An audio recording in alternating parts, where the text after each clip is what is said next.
All right, guys, success. Not. All right, so check it out. Here's the problem. I just literally put this thing all back together, and even then it's still, like, that's still just wobbly stuff. I mean, anyways, I tried to take the whole spindle off, detach it from the shock and everything, you know, up here.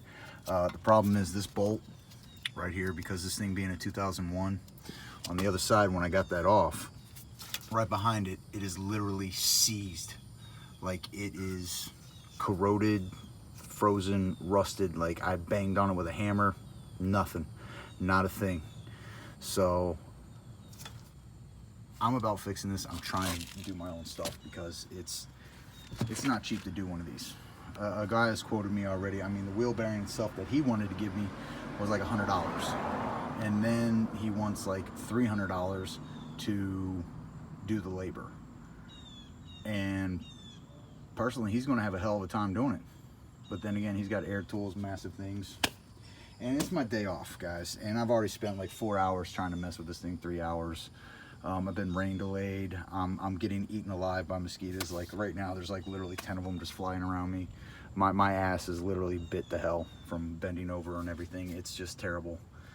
And to top it off, I have an iPhone 8 Plus that I'm using to make these videos, and I'm trying to listen to music. And if anyone owns an iPhone 8 Plus, it is a garbage ass phone. It is a garbage phone. The second I start sweating, and if it's in my pocket, you know, it'll change, it'll call people, it'll mess everything up. Like, you could take a spray bottle, spray the front of the phone, and your finger will not work. I bought a water resistant phone because I got a motorcycle and I rode around in the weather at times, because this is Florida. It rains on you, period. That's all there is to it. And I bought a better phone to handle water and not mess up and not get water resistance and get damaged and blah, blah, blah, blah, blah. And the phone has been terrible to me. It's got sensitive, super sensitive problems. Like, I could blow on this thing right now and it'll probably stop this video. That's how bad it is. Anyways, guys, I'm gonna get back to the subject at hand here, this general area. I had it all the way down to where this guy was. I probably should have made a better video. I probably should have done it, but I was very frustrated. This thing is loose. I don't know. Like, listen, I mean, this is all wobbly. I mean, I'm just a gearhead, guys. I'm trying to do my good stuff here. I'm trying to do with what I learned and known. I mean, hey, there's my motor mount. That thing's doing great. New motor mount, been in perfect, did it great. Cross beam's fine. Bolts are holding in, nothing's backing out, nothing's coming loose. But you, my friend, you will just not work. I just covered the mic a little bit, so I don't know how much you all heard. But I got a bunch of brake cleaner. I'm gonna spray it all over this, guys. I'm gonna put it together, put it back on, pick up all my tools, go inside, shower, scrub, shave, and I'm gonna go out and have something to eat. It's my day off. I'm very tired as it is. I would much rather have the day off just doing something fun, or mostly nothing, maybe taking care of a few household things. But I'm done with this guy right now. It's a little too frustrating. And the other thing I was trying to do was the lower ball joint, so that's why the reason why I was trying to take the spindle out. I'm sure there's lots of people who talk about everything else and all this and that. Well, this bolt right here is a 30 millimeter. The ones on the back were 15. This bottom one here is a I've been using a 13/16.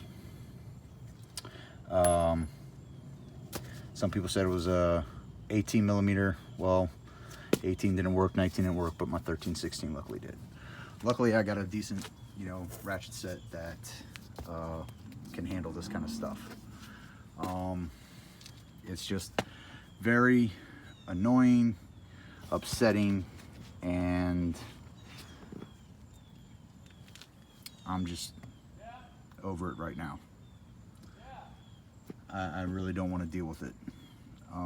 So I'm going to put it all back together. And to top it all off, there's the other thing that I didn't want to show anyone. See, that's my power steering. Whenever I turn the wheels or something, it wants to pump out power steering, and that's a good bit of fluid. So now I got to do a bleeding of the power steering for some damn reason. I now have to probably clean the engine bay again. I'm sure there's a whole bunch of that transmission, American 5, and it's just very tiring and frustrating, guys. I really just want to spend my day off I would like to go to the beach, chill, relax, you know, and instead I'm literally slapping mosquitoes off my giblets. All right, it's just terrible. When you're not paying attention and they're biting you wrong, you end up hitting yourself wrong, and it's just going to hurt and frustrate you. That guy didn't want to come loose either. I took that bolt out, tried knocking that guy up. That guy's done. That guy don't want to come out. This guy was loose as hell. So right now I'm about to put this guy on the ground, and I'm about to try and torque that sucker to like 180 foot-pounds. So I'm gonna say good luck to that. But there's the progress. It just, the wheel bearing just can come out and everything, but that bolt up here, it's seized, it's froze.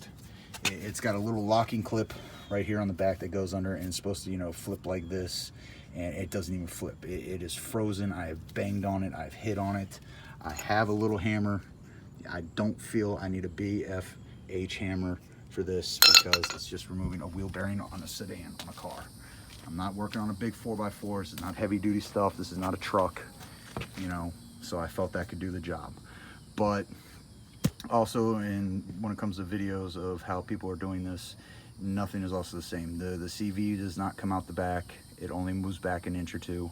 It does not even move back far enough for me to get to the third bolt that was up here behind the wheel bearing. Like, I had the two off, I had the caliper, I've had the rotor, I mean, and I couldn't get to this one because I couldn't get to it. That's why I was like, well, I gotta do the wheel bearing or lower ball joint. So I was just gonna take it all off and be done with it.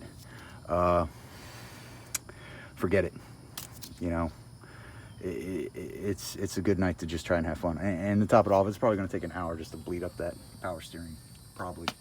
So it's just, sun is setting. It's, you know, yeah. So right now I'm gonna hang up because the mosquitoes are biting the hell out of me. And I will make this video another time and continue on, and we'll see what that can do. There is a YouTuber out there that does say the can-do attitude does pay off. I do have that, but I'm gonna go cry later.